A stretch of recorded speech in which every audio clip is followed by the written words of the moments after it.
마태복음 26장 26절부터의 말씀입니다. 신약성경 마태복음 26장입니다. 마태복음 26장 26절부터의 말씀입니다. 여러분 신약성경 46페이지 참고하시길 바라겠습니다. 그들이 먹을 때에 예수께서 떡을 가지사 축복하시고 떼어 제자들에게 주시며 이르시되 받아서 먹으라 이것은 내 몸이니라 하시고 또 잔을 가지사 감사기도 하시고 그들에게 주시며 이르시되 너희가 다 이것을 마시라 이것은 죄 사함을 얻게 하려고 많은 사람을 위하여 흘리는 바 나의 피 곧 언약의 피니라. 아멘. 이 시간에는 우리 이렇게 찬양대가 특별 찬양을 함께 드리는 시간인데 오늘은 성가대를 대신해서 우리 모첼리의 주기도문송을 다시 한번 들으면서 우리가 하나님께 영광을 올리도록 하겠습니다.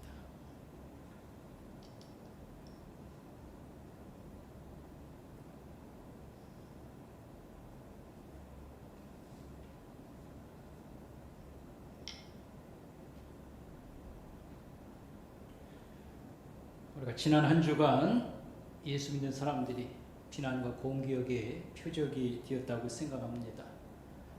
지혜롭게 처신하지 못한 우리 믿는 형제들 중에 일부가 인하여서 코로나 확산의 책임이 예수 믿는 모든 사람에게 짐을 지는 그런 시간들이었습니다. 그리스도인으로 우리가 어떻게 이런 것을 받아들이며 우리가 기초세야 될 것인가, 반응해야 될 것인가 이런 생각을 가지게 됩니다. 우리가 예수님 말씀을 하나 기억을 합니다. 예수님께서 누구든지 나를 따르려고 하거든 이것은 곧 참신자가 되는 것을 의미합니다. 누구든지 나를 따르려 하거든 자기 십자가를 지고 나를 쫓을 것이니라 이렇게 말씀을 해 주셨습니다.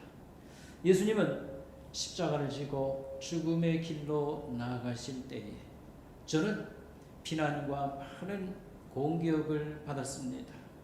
모욕과 비난과 고난의 길을 십자가를 지고 갔었습니다. 예수님을 욕을 하고요, 침을 뱉고요, 그 다음에 얼굴을 뒤집어 쓰고 주먹으로 때리고 손바닥으로 때리고 이렇게 했습니다. 마침내 옷을 벗겨 벌구덩이를 만들었습니다. 그러나 예수님은 아무 저항도 대꾸도 하지 아니하셨습니다. 우리가 일부 형제들의 잘못을 대신 짊어지도록 이렇게 합시다. 이게 오늘 우리에게 가장 합당한 모습이 아닐까 생각합니다. 우리 형제들의 잘못에 이 짐을 대신 짊어지는 그런 태도로 우리가 나아가는 것이 합당하다 생각을 합니다. 그래서 변명하지 말고 우리가 욕을 실컷 얻어먹고 공격을 다 받아들이도록 했으면 좋겠습니다. 그렇게 해야 될 이유는 무엇입니까? 예수님이 이와 같이 대하셨다는 사실을 우리가 배우면 좋겠습니다. 어느 모임에서 동료 사이에서 식당에서 서로 얘기하는 중에 예수 믿는 사람들을 막 욕하고 공격할 때 여러분 우리가 그 자리에서 벌떡 일어나서 내가 예수 믿는 사람입니다. 정말 죄송합니다. 잘못했습니다. 욕을 실컷 먹겠습니다. 잘하겠습니다. 여러분 그렇게 앉으면 좋다 이렇게 생각을 하는 것입니다. 두 번째로는 하나님 앞에서 우리가 눈물로 회개 기도하는 시간을 많이 갖는 것이 지금 우리가 해야 할 일이 아닌가 생각을 하는 것입니다. 예수 믿는 사람들은 하나님이 이 세상에서 하나님을 대표하는 사람이고 하나님이 가장 많이 사랑해 주시는 사람들입니다. 어쨌든 우리가 못나고 이 세상에서 그저 좀 여러 가지 부족한 것이 많지만 그러나 오늘 하나님의 영광이 이런저런 모양으로 가려진다 이런 걸 생각할 때 부끄러움을 우리가 느껴야 되고요. 그 다음에 임시로 이렇게 가정에서 예배를 드리는 시간을 가질 때에 죄송한 마음을 가져서 우리가 정말로 우리 자신을 돌아보고 회개하는 시간들을 많이 갖도록 했으면 좋겠습니다. 예수님이 십자가를 지고 마지막 가신 길, 이 길을 제 히브리 말로 비아 돌로사라 이렇게 부릅니다. 슬픔의 길. 옛날 그 길을 발굴해 놓은 그 길을 제가 가보았습니다. 현재 도로에서 이렇게 지하 한층 높이로 내려갑니다. 그래서 뭐 다 발굴한 건 아니고 일부분을 이렇게 발굴을 했는데 그 길을 그 돌을 이렇게 가서 만질 때에 예수님이 십자가를 지고 이 길을 갔었다라고 생각할 때 너무 감동이 깊었습니다. 거기 모여서 간단한 기도 모임을 이렇게 가질 때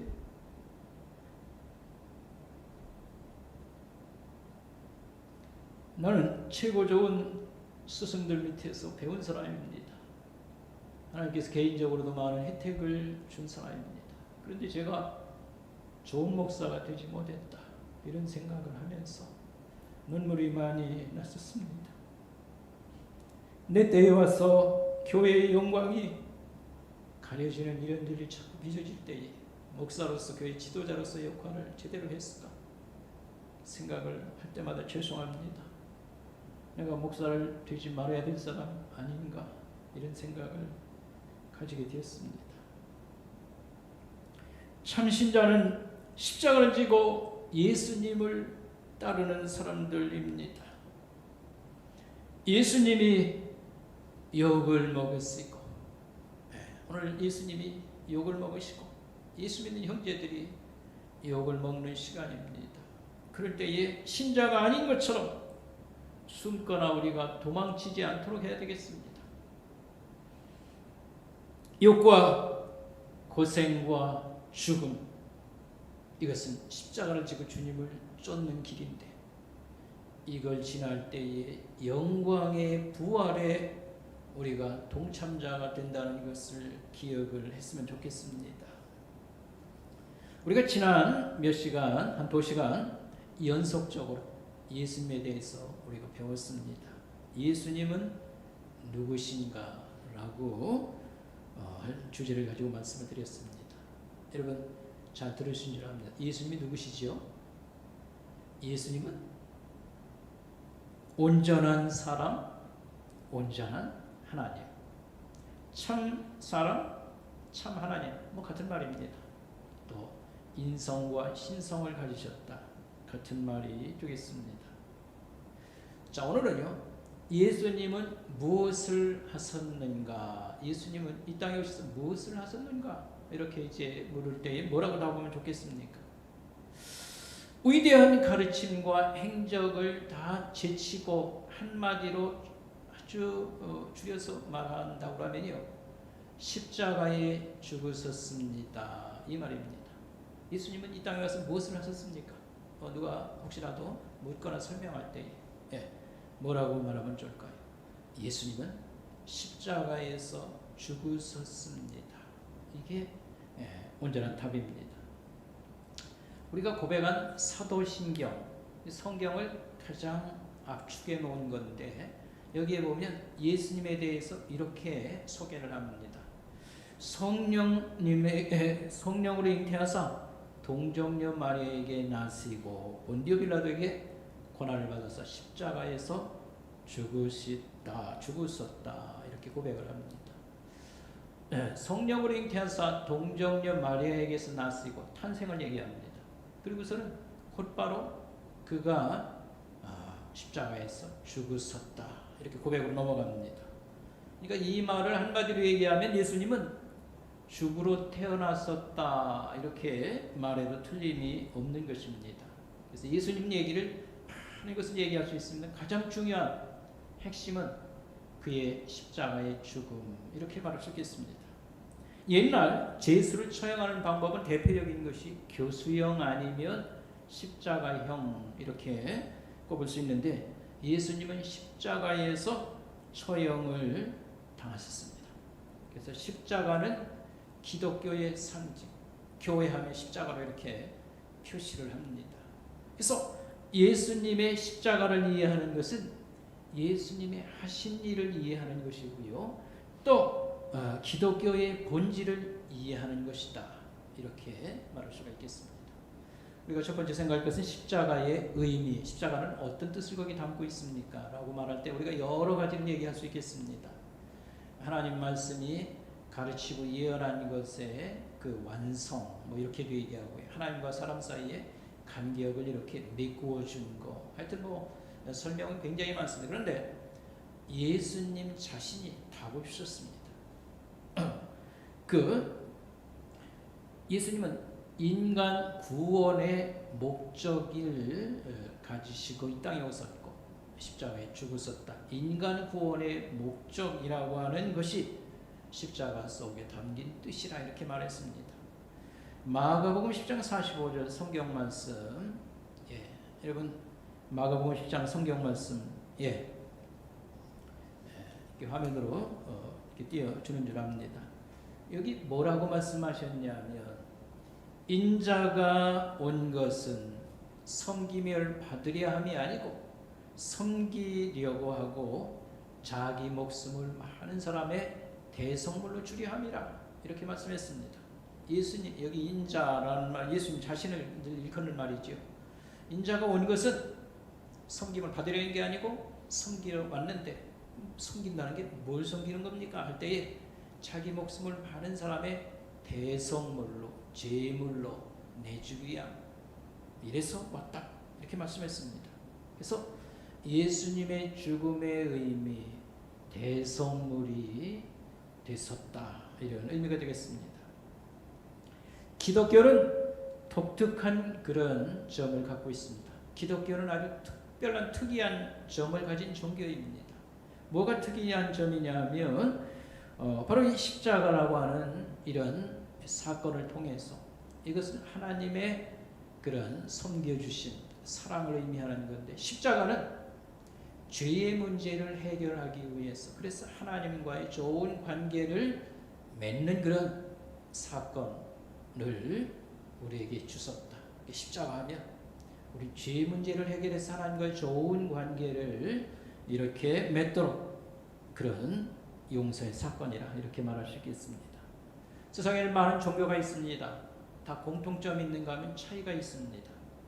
다른 종교들은 한결같이 너희가 이와 같이 행하라. 그리하면 인생의 이 불행과 모든 이 고난에서 죽음에서 살 길을 얻는다. 그래서 구원이라는 이 문제에 대해서 세상을 향해서 주는 메시지가 뭐냐면요. 너희가 이것을 행하라. 이런 말씀입니다. 모든 종교가 이걸 갖고 있습니다. 너희가 이것을 행하라. 그리하면 구원을 얻을 것이다. 불교 같은 경우에는 수행을 해라. 출가를 하고 또 진리를 깨달을 때까지 도를 닦으라.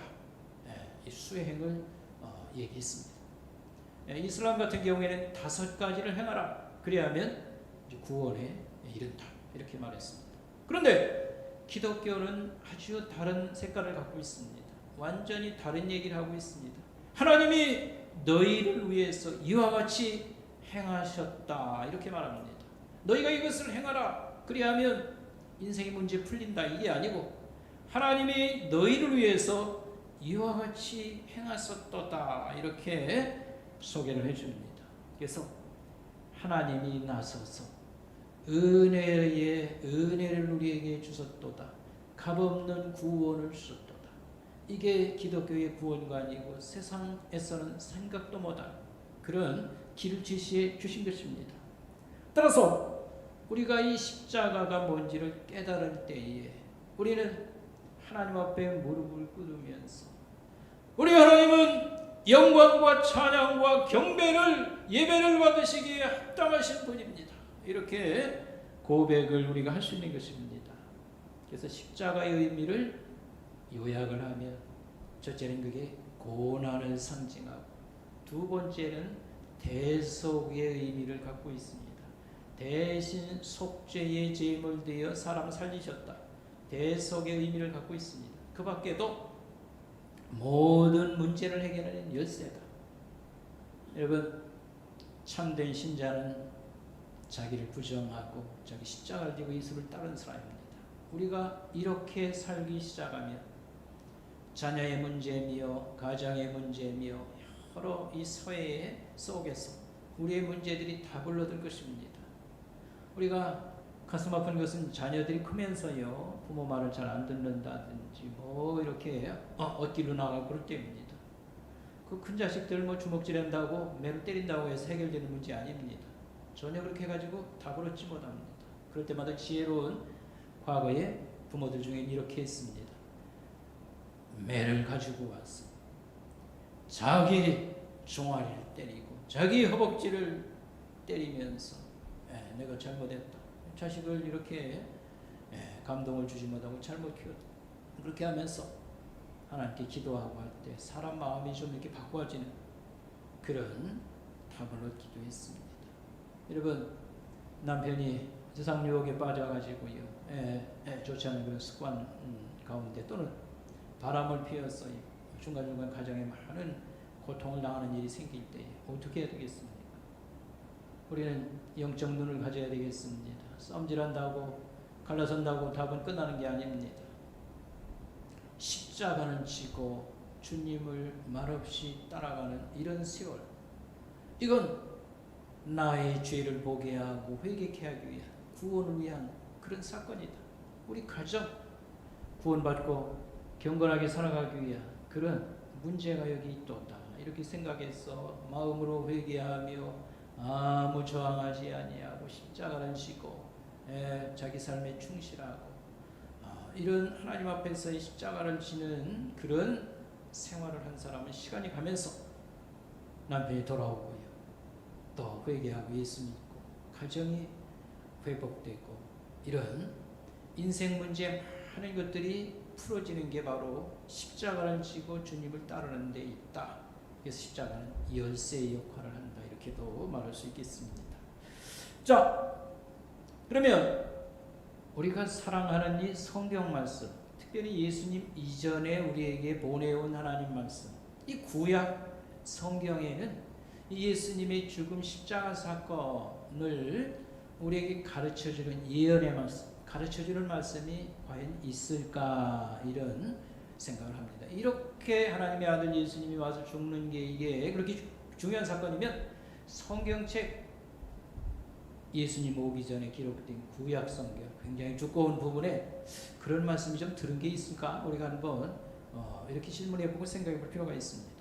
근데 맨 처음 창세기 첫사람 얘기서부터 등장을 합니다. 창세기 3장 15절에 볼 것 같으면, 여러분, 첫사람 이 하와가 뱀의 유혹을 받아 하나님 하지 말라는 금단의 열매를 먹고 문제를 일으켰습니다.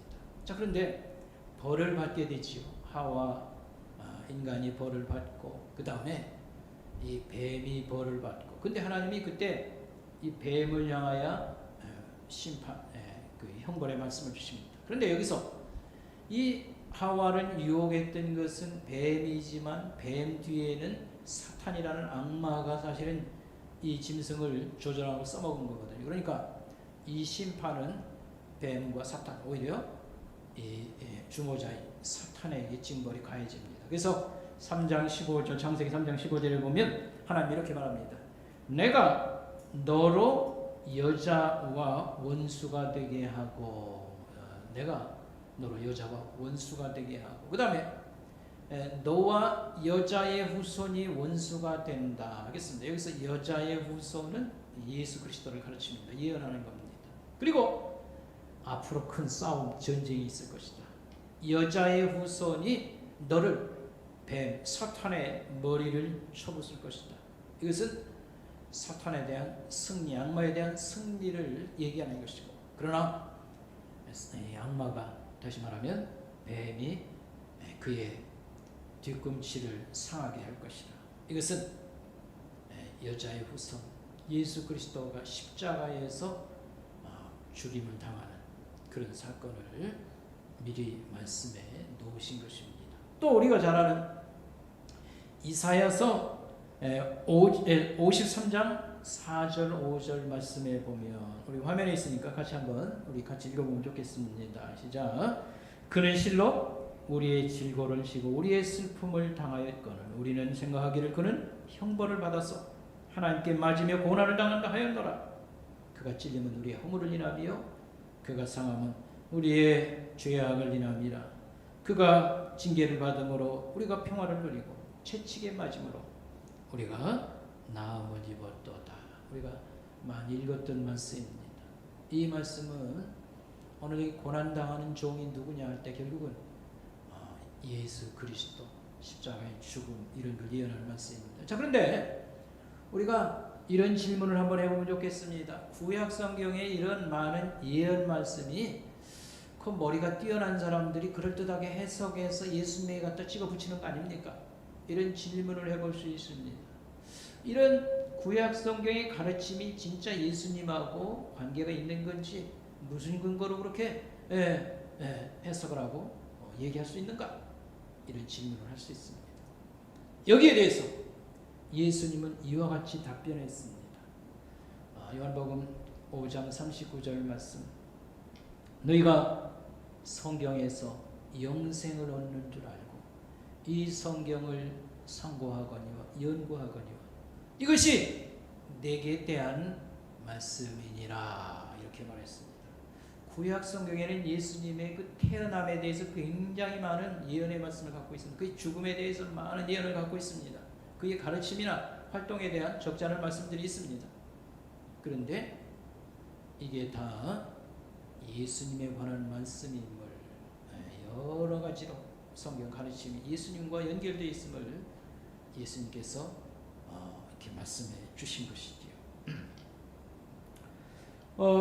우리가 이 구약 성경에 볼 것 같으면 하나님께서는 인간 구원을 이 희생 제사라고 하는 그런 제도 위에 올려놓는 것을 볼 수 있습니다. 희생 제사라고 하는 것은 짐승을 잡아서 제물로 바치는 겁니다. 양이나 소를 가지고 와서 자기의 죄를 그 머리에다가 손을 얹고 기도하면서 그걸 넘겨주면요, 그걸 잡아서 나무를 불태워서 제물로 이렇게 살라버리는 것이죠. 이 희생제도, 이건 어디에 뿌리를 두고 있는가 할 때에, 여러분 그 첫사람 아담하와 방금 그 범죄 사건 얘기했지 않습니까? 하나님이 그들을 심판하고 그 다음에 에덴 동산에서 추방할 때에 선물을 하나 줘요. 이들에게 가죽 옷을 입혀서 내보냅니다. 근데 이것은 짐승의 가죽을 벗기려면 죽이는 거 아니겠습니까? 그래서 그들의 죄를 이 짐승의 죽음이 덮어준다. 여기 그런 의미가 있는 겁니다. 그 다음에 레위기 성경에 보면 제사제도에 대해서 많이 설명하는데 그 중에 핵심 귀절이 뭐냐면 피를 통하여서 속죄를 받는다라고 하는 원리를 계속 강조를 해주고 있습니다. 그래서 이제 성경, 구약 성경, 예수님의 십자가 사건 이걸 잘 신약 성경이 설명할 때에 저 뒤에 가서 히브리서 10장 말씀에 무슨 말씀이 있는가 하면 오직 그리스도는 죄를 위하여 한 영원한 제사를 드렸도다 이렇게 말합니다. 그래서 제사장들이 예수님 오기 전부터 제사제도를 통해서 많은 죄진 사람이 짐승을 가져와서 안수기도 하고 손을 얹고 기도하고 넘겨줄 때 그걸 도살해서 또 제물로 바치고, 이건 장차 하나님이 우리의 죄 문제를 이런 방식으로 해결한다고 하는 그런 어떤 축소판이었고, 그 다음에 진정한 사건이 온다 이런 걸 기다렸었는데 그게 바로 예수님에게 와서 완성되었다 이런 말이 되겠습니다.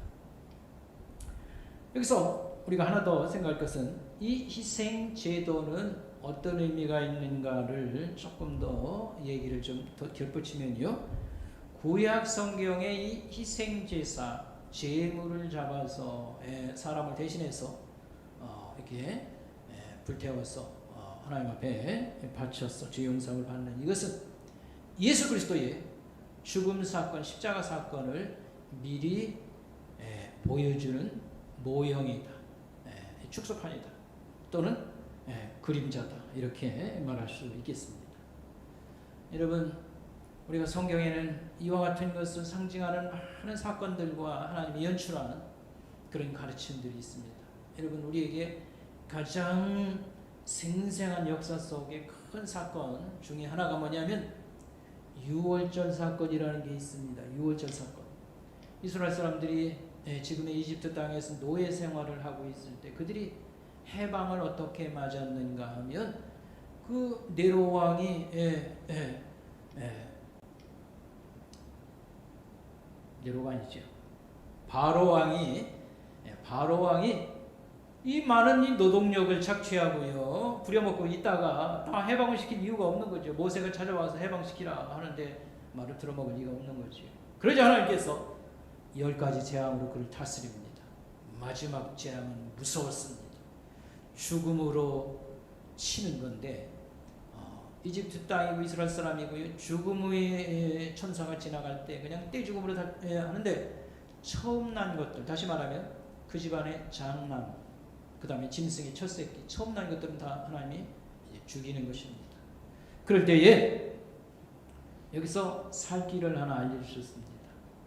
양을 잡아서 그 피를 대문에다가 바르라 라고 하는 겁니다. 이스라엘 사람들은 이걸 순종하고 지키는 것이죠. 그의 양을 잡아 고기는 구워서 먹고 그 피를 대문에 바를 때 하나님이 그 지정한 그 밤에 죽음의 천사가 지나갑니다. 그래서 많은 집들에서 아이가 죽고 짐승이 죽고 곡소리가 나는 그 밤입니다. 바로 왕의 후계자 왕자가 그 밤에 죽습니다. 그러자 바로 왕은 손을 번쩍 들고 이 많은 노예들을 풀어서 해방시킵니다. 그러나 노예에서 해방된 사람들 입장에서는 얼마나 기적적인 밤이었습니까? 이게 바로 유월절이라고 하는 밤입니다. 건너뛰었다 이런 의미입니다. 유월절의 밤. 이스라엘 사람들은 지금까지 이것을 계속 기념하고 있습니다. 하나님이 심판을 행하실 때 죽음의 천사가 지나갈 때에 여기서 살아날 수 있는 길은 무엇이냐? 양의 피를 대문에다 바르는 것입니다. 이 양의 피가 그 집 사람들을 보호해 준 것이지요. 이것은 예수 그리스도의 피가 십자가의 죽음이 그를 믿는 사람들을 하나님의 심판에서 보호해 주신다. 십자가 사건의 그림자 모형이라고 말할 수 있겠습니다. 그래서 예수님을 유월절 양이다. 성경은 이렇게 적지 않게 부르고 있습니다. 그래서 세례 요한 예수님의 선구자는 이렇게 말했습니다. 세상 죄를 지고 가는 하나님의 어린 양을 보아라. 그리고 우리가 맨 마지막 요한계시록 성경 천국 장면, 예배 장면에 보면 어린 양이 계속 등장해요. 그래서 어린 양으로만 얘기합니다. 그것은 우리를 위해서 죽으신 예수 그리스도, 그걸 이렇게 상징적으로 표현하고 있는 것입니다. 여러분, 제가 지난 주일에 예와 한 사람을 소개한 적이 있습니다. 안요한 목사님이라고요. 그분을 소개한 적이 있었는데, 자, 오늘 다시 한번 또 일화를 하나 소개하도록 하겠습니다. 이 안요한 목사님은 건강하게 살다가 시각 장애인이 된 사람입니다. 이 사람은 이제 이후에 많은 사람들을 만나서 예수님을 소개하고 또 이렇게 설교도 하고 있습니다. 인도네시아 집회를 갔을 때에 원주민 신학교에서 설교할 시간을 얻어서 이제 설교할 때에 자기가 이런 얘기를 했다고 했습니다. 송충이는 솔잎을 먹어야 삽니다. 나는 목사의 가정에서 태어나서 하나님 말씀으로 배우고 이렇게 살아가야 될, 먹고 자라야 될 제가 세상이 좋아서 세상으로 나아가서 죄를 먹고 마셨을 때 하나님께서 나에게 있는 길을 막으시고 또 이렇게 하나님의 종이 되는 길로 나를 이렇게 이끌어 주셨습니다. 자기가 신학교에 갈 때에 친구 한 사람과 함께 신학대학에 입학을 했다고 했습니다. 그런데 자기가 자퇴원서를 내고 나오니까 그 친구도 같이 자퇴원서를 내고 나왔다고 했습니다. 그 뒤에 세상이 좋아서 즐기며 살다가 함께 나온 친구는 먼저 부름을 받았습니다. 죽었고 자기는 이렇게 맹인이 시각장애인이 되었다 이런 얘기를 이 학생들에게 자신을 이렇게 소개하고, 여러분 공부하기가 힘드시죠? 하나님의 부름을 받고 일꾼이 된다고 하는 것은 쉬운 일이 아닙니다. 고달프고 어려운 시간이 많습니다. 그렇다고 해서 부름을 마다하고 세상으로 다시 돌아가면 저처럼 이런 불행한 일을 만날지도 모르겠습니다. 송충이는 손님을 먹고 살아야 될 것인데 그걸 마다하고 거절하고 세상으로 나와서 제 친구는 먼저 갔고 나는 이렇게 시각장애인이 되었습니다. 여러분 알아서 하십시오. 근데 그때 그 신학교 학장 되는 분이 나와서 울면서 기도를 하고 이 기도를 제대로 못 마칠 정도였다고 했습니다. 왜 그런가 하면 졸업반 때 오면 학생들이 적잖게 어려움을 견디지 못해서요 그냥 학교를 떠나는 것입니다. 미리 겁을 먹고 대부분 중퇴를 한다는 것입니다. 여러분 인도네시아라는 나라는 굉장히 큰 나라고요. 인구가 엄청나요. 그래서 이 이슬람의 숫자로 말하면 이슬람 뭐 큰 나라들 많이 있습니다. 뭐 이란도 있고 뭐 사우디아라비아도 있어도 이 이슬람 인구가 최고 많은 나라가 인도네시아입니다. 신앙의 자유가 있어서 뭐 이렇게 한다고 하지만 대부분이 다 시골이고 도시고 그 많은 지천 사람들이 다 이슬람이에요. 거기서 예수님을 소개하고 전도하고 교회를 세운다는 것이 너무도 어렵고 그래서 대부분 중퇴해버리고요 졸업을 않고 세상으로 돌아가는 부지기수라 이 말입니다.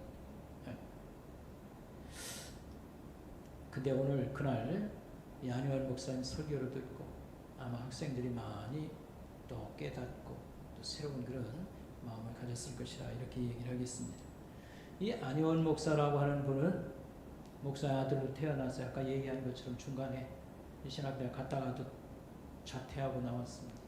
그래서 외국어대 불어과를 나와가지고요 미 8군의 교육처에 근무하는 직장을 했습니다. 직장이 괜찮았죠. 그 당시 굉장히 좋은 편에 들어갔죠. 결혼도 했습니다. 그런데 37에 시각장애인이 되었습니다. 여러분 내가 그 처지에 있다고 한번 생각해 보시기 바랍니다. 세상에서도 그런 대로 그냥 괜찮게 나아가고 결혼도 하고 좋은 직장도 얻어 사는데 37에 시각장애인이 되었다. 많은 사람은 이 정도 될 때에 반항을 하기가 쉬울 겁니다. 죽겠다고 날뛰는 사람도 아마 적지 않을 겁니다. 그러나 자기가 육신의 눈이 어두워졌으나 이것보다도 불행한 일이 어디 있겠습니까? 그러나 영안이 열려져서 하나님이 믿어지고 그 다음에 그 인생이 달라지기 시작을 했습니다. 이걸 불행으로 받아들이지 않았습니다. 그래서 이는 정말 훌륭한 목사가 된 사람입니다. 그래서 낮은 대로 임하소서라고 하는 소설, 여러분 이청준 작가가 이걸 썼지요. 낮은 대로 임하소서. 그 다음에 이장호 감독이라는 사람이 영화로 만들어서 한국에도 적잖게 소개가 되어 있습니다. 그리고 정말 눈은 멀었어도 이걸 불행으로 받아들이지 아니하고 십자가를 지고 주님을 따르는 영광으로 끝까지 생각하고 정말 훌륭한 장애자들을 위한 일도 많이 하고 또 하나님의 복음을 세상에 전파하는 일에 굉장히 많이 아름답게 쓰여졌습니다. 그래서 자기가 고백하기는 한 110개국에 12,000번 설교를 하고 자기 얘기를 전파하고 예수님을 증거하고 그렇겠다고 했습니다. 국민훈장, 모란장도 받았습니다. 사회에서도 안아주는 사람이 되었습니다. 이가 십자가를 지고 주님을 이렇게 따름으로 인해서 많은 사람들이 또 주님을 십자가를 지고 주님을 따르도록 이렇게 도와주고 이렇게 했던 것입니다. 여러분 예수님의 일생 어떻게 설명하면 좋겠어요? 무슨 일을 와서 사셨는가? 다른 얘기 다 빼도 좋습니다. 위대한 가르침이나 행적을 다 빼도 한마디로 족합니다. 그런 십자가를 지고 죽었습니다. 이 죽음의 의미는 십자가는 무엇을 의미합니까? 방금 우리가 들었던 말씀을 다시 한번 정리하면요, 우리의 하나님과 우리 사이의 죄 문제를 해결하기 위해서 대속의 죽음을 죽으신 것입니다. 그래서 우리가 하나님의 사람이 되도록 우리의 문제를 해결해 주신 그런 사건이 되겠습니다. 그래서 십자가는 고난을 의미하고 이것은 대속의 죽음, 대속을 의미하는 그런 의미가 있는데, 오늘 우리는 예수님을 믿고 하나님의 사랑받는 구원받는 큰 백성들이 되었습니다.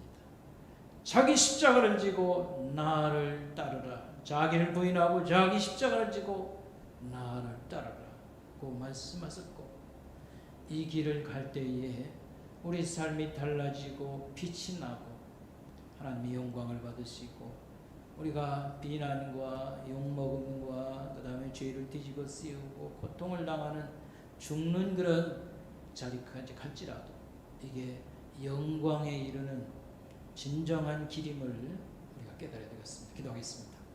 하나님 아버지, 감사합니다.